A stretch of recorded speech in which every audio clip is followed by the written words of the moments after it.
munaasabad ballaaran oo lagu soo dhaweynayay gudoomiyaha gobolka Gedo Maxamed Cabdi Kaliil ayaa waxaa lagu qabtay magaalada The Hague ee wadanka Holland. Gudoomiyaha Maxamed Cabdi Kaliil oo kamid ah madaxdii ka soo qayb gashay shirkii Soomaalida ee Belgium dhawaan lagu qabtay ayaa wuxuu dalka Holland u soo gaaray sidii uu jaaliyada gobolkaasi degan warbixin ugu siin lahaa xaaladda gobolkaasi. dhinaca kale jaaliyadii ka soo qayb gashay kulankaasi ayaa dhankooda hambali u muujiyay dadaalka uu sameeyay inta xilka uu hayay iyadoona shahaado sharaf iyo hadiyado kala duwan la gudoonsiiyay. dadkii goobta ka hadlay hadalladoodii waxaa ka mid ahaa mahadsantihiin dadka sharafta leh meesha iskugu yimid iyo gudoomiyaha qaaliga ah ee sharafta leh ee inooga yimid Soomaaliya gaar ahaan gobolka Gedo. aad baad u mahadsan tahay Maxamed Cabdi Kaliil waan mahadsantahay soo dhawaad مبارك محوها أن أدوها مليديا حفلة قبضة شرفت له وماتنا لو عزومي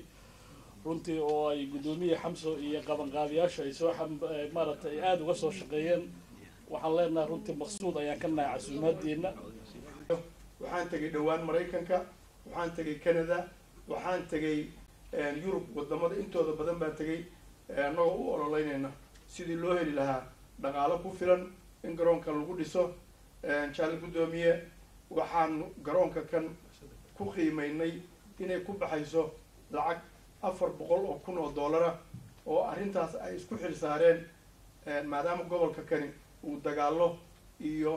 abaaro iyo waxyaabo badan oo adag uu soo maray. waa su'aal aad qiimo u leh arintan Garbaharey waa ka wada hadalnay maadaama aan reer Holland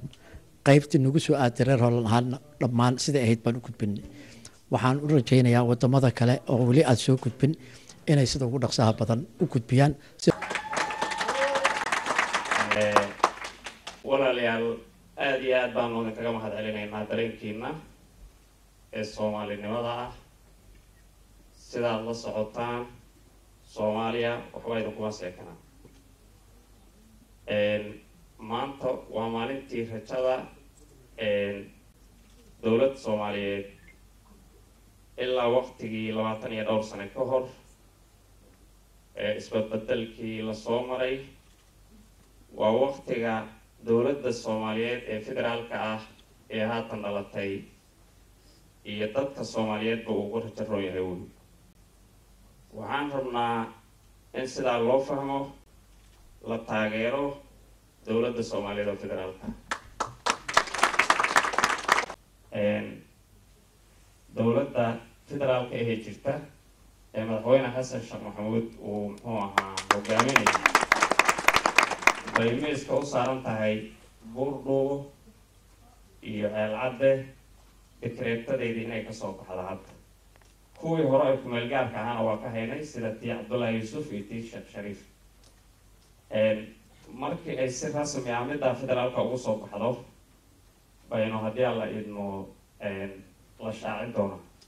laakiin waa degmooyin rasmi ah oo ka mid ah degmooyinka gobolka sidaasna waxay noqonaysaa 8 degmo ka kooban yahay gobolka. haddii maanta xafladan iyada ah siday u dhacday waa intaad sheegtay waxa weeye xaflad qiimo iyo qaayo badan oo aan ku soo dhaweynaynay mudane Maxamed Cabdi Kaliil gudoomiyaha gobolka Gedo oo marti noogu ahaa dalka Netherland isagoo ka yimid Brussels kagana qayb galay shirkii dowladda Soomaaliyeed loogu ururinayay arrimaha horumarinta. Said Ali Casayr Hague.